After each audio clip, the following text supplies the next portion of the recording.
Good evening. Tonight, I want to tell you about a house. Not a haunted house. Not a magical castle. Just an old wooden house standing quietly at the end of a forgotten country road. If you're comfortable, close your eyes. Take one slow breath in and let it go.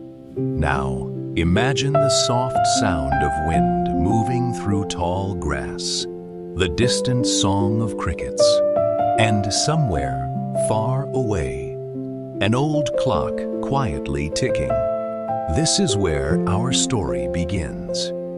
Long ago, there was a small cottage surrounded by apple trees.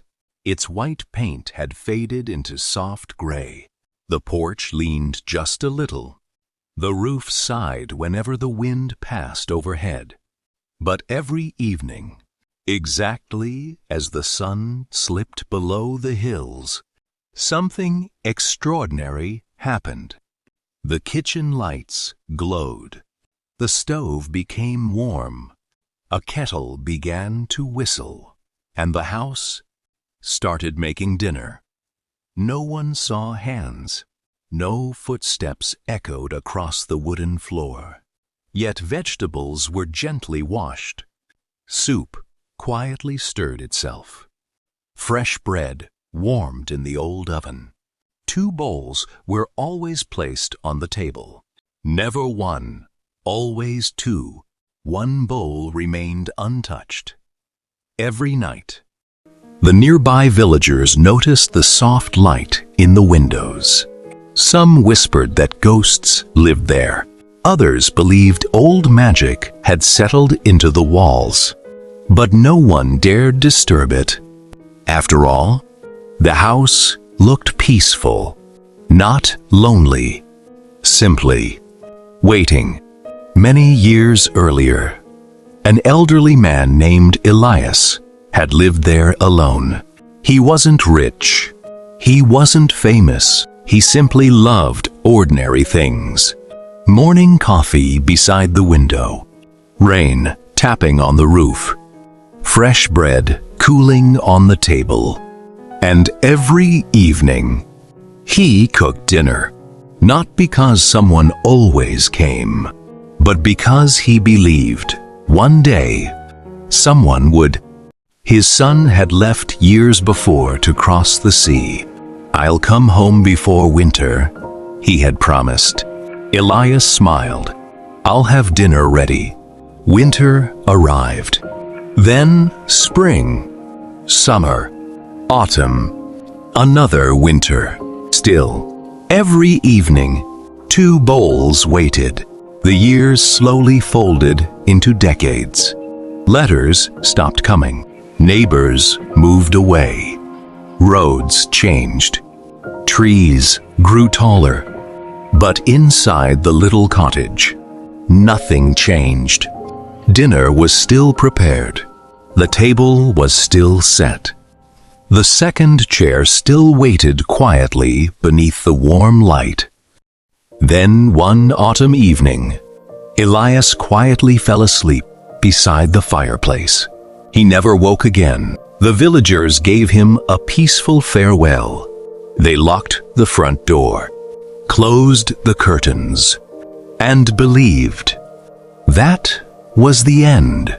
But that very evening, as the sun disappeared, a warm light returned to the kitchen. The kettle began to sing. The soup slowly simmered, and 2 bowls appeared once again. Years became decades. Dust gathered on forgotten roads. Children grew old. The world rushed forward. But the house never hurried. Every evening, it prepared dinner, waiting, always waiting. Sometimes travelers passed by after sunset. They would notice warm golden light glowing through the curtains. The smell of homemade soup floating into the cool night air. Fresh bread, rosemary, tea, comfort. Many paused on the porch, but somehow, they always felt they shouldn't knock. The house wasn't waiting for strangers. It was waiting for someone specific. Inside, nothing ever aged. The grandfather clock still ticked. The rocking chair still swayed gently. The kettle still sang softly, as though time itself had chosen to rest there. The house answered, not with words, but with quiet warmth. The fire crackled happily. The kettle sighed one last time. The old clock chimed softly. He sat down, across from the empty chair. For the first time in decades, he smiled through gentle tears. "I'm sorry I took so long." Silence answered him, but it wasn't empty. It was peaceful, forgiving, full of love, too quiet for words. He finished the warm meal slowly. Every bite tasted like childhood, like rainy afternoons, like laughter carried through open windows, like home. When he placed the spoon down, the house became wonderfully still, not lonely, not waiting, simply at peace. The kitchen light slowly dimmed. The fire settled into glowing embers. Outside, snow continued falling without a sound. The next morning, travelers passing along the road found the cottage quiet once more. No smoke rose from the chimney. No warm light glowed inside. Only sunlight, resting gently on old wooden walls. When they peeked through the dusty window, they found two empty bowls on the table, clean, side by side, as though dinner had finally been shared.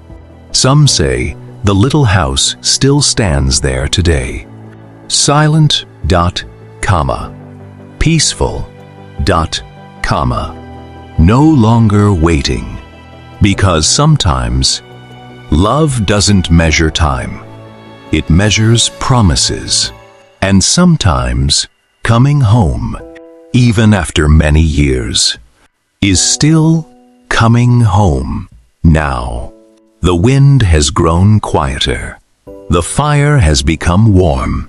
The road has disappeared into dreams.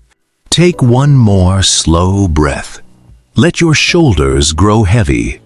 Let your thoughts drift like falling snow. And if somewhere in your heart there is a place still waiting, may it someday find its peace. Good night. Sleep well. And may you always find your way home.